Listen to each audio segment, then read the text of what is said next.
स्वानंदी आज तू संपणार.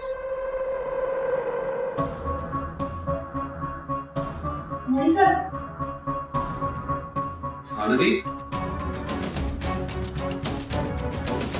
तुम्ही इथे काय करताय आणि तुम्ही एकटे आलात इथे? स्वानंदी, एकट्या याची काय गरज होती इथेच? तुम्हाला सिच्युएशनचं गांभीर्य येत नाही का लक्षात? घरात घुसून कोणीतरी सुजितला मारलंय. बरं, ज्यानं मारलंय तो अजून मोकळा फिरतोय आणि तुम्ही एकट्याने इथे आलात. म्हणे सर, अहो माझं ऐकून तर घ्या. मी तुम्हाला खूप फोन करत होते पण तुम्ही माझे फोनही उचलत नव्हतात म्हणून मी इथे आली. स्वानंदी, इथे काय सिच्युएशन आहे माहिती आहे तुम्हाला? घरी आल्यानंतर बोललो असतो मी. असं काय महत्वाचं बोलायचं होतं? महत्वाचं होतं म्हणे सर.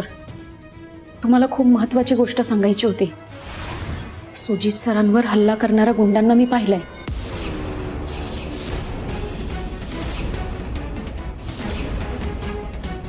काय बोलताय स्वानंदी तुम्ही? खरंच? हो म्हणे सर. म्हणजे मी वरून खाली येत होते तेव्हा मी त्यांना बघितलंय. 2 जण होते आणि त्यातल्या एकाचा चेहरा मी स्पष्टपणे पाहिलाय. मला असं वाटतंय आपण पोलिसांना जाऊन लगेच सांगायला हवं.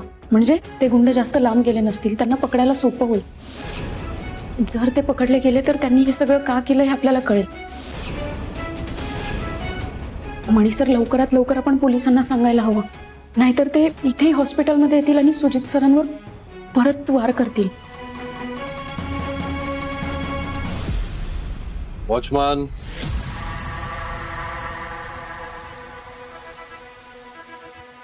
सरपोतदार साहेब, सुजित सरांवर हल्ला झालाय असं आम्हाला कळलंय. तर नेमकं त्यांची तब्येत आता कशी आहे?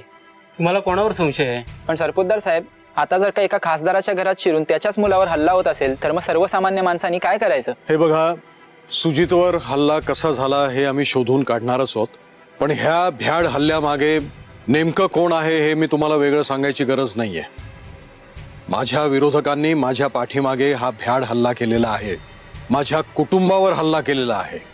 तेव्हा तुमच्या माध्यमातून मी माझ्या विरोधकांना हे सांगू इच्छितो की लक्षात ठेवा, खासदार सरपोतदार ह्या भ्याड हल्ल्यामागे कोण कोण आहेत ना हे शोधून काढतील आणि त्या प्रत्येकाला त्याच्या कर्माची शिक्षा दिल्याशिवाय मी शांत बसणार नाहीये. सर, संचिता मॅडम सुजित सरांच्या पत्नी आहेत. त्या ठीक आहेत ना या प्रसंगानंतर? काय प्रश्न विचारतोयस तू? संचिता सुजितची बायको आहे. तिला वाईट वाटलं असणारच ना. पण सरपोतदार साहेब, हल्ला तर तुमच्या घरी झालाय आणि ते सुद्धा रात्री झालाय. तर सुजित सर आणि त्यांच्या पत्नी ते एकत्रच असतील ना. तर त्यांच्या पत्नीने हल्लेखोराला पाहिलं होतं का?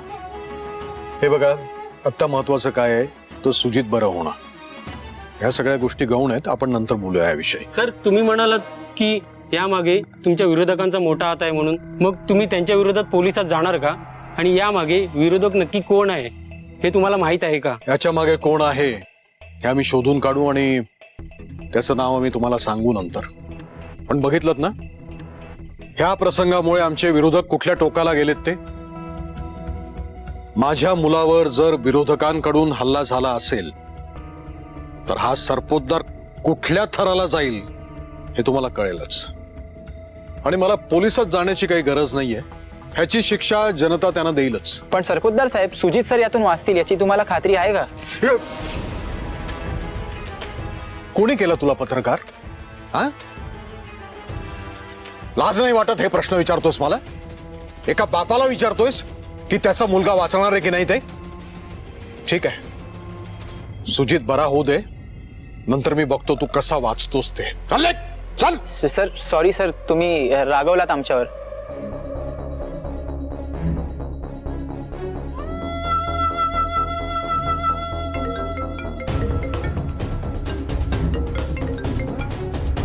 बोल बोल बोल, झालं काम? नाही मॅडम, मी तुम्हाला खबर द्यायला फोन केला.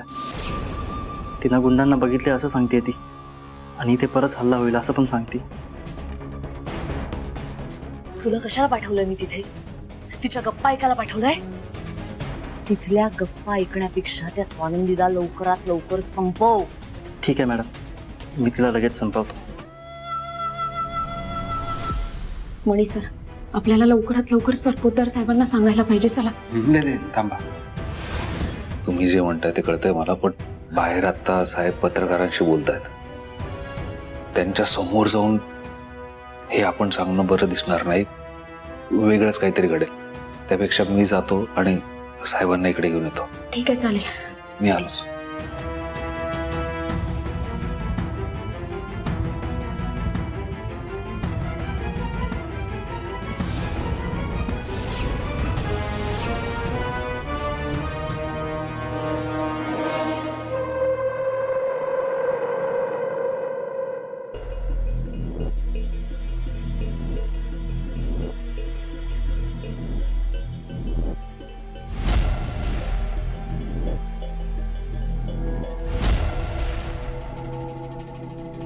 स्वानंदीला काही महत्वाचं बोलायचं आहे.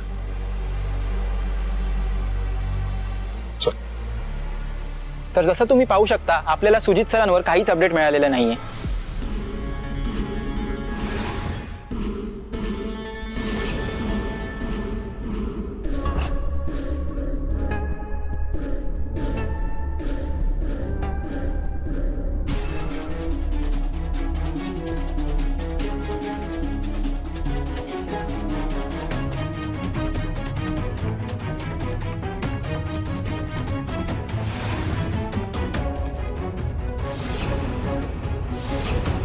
आता एकदाच जर का हे इंजेक्शन मारलं तर मग तुझा खेळ खल्लास आणि मी मालामाल.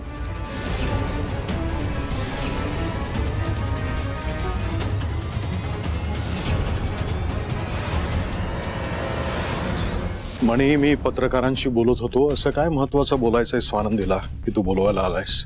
त्याच सांगतील. हे आपल्या सुजी सरांना काय होणार नाही, काळजी करू नका. चला. स्वानंदी, काय झालं? मणी म्हणत होता तुला माझ्याशी काही बोलायचंय. हो, मला तुमच्याशी महत्वाचं बोल साहेब,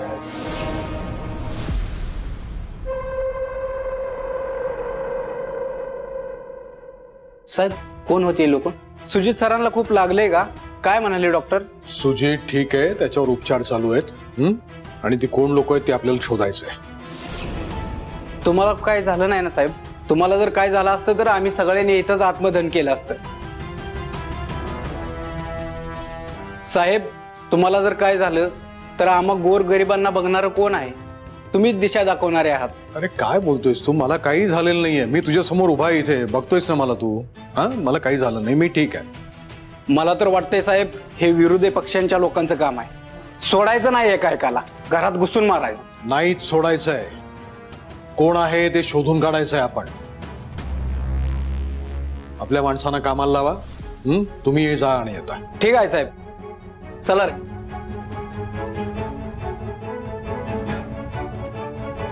हा स्वानंदी, बोल. काय सांगायचंय मला? साहेब, मी सुजित सरांवर हल्ला करणाऱ्या गुंडांना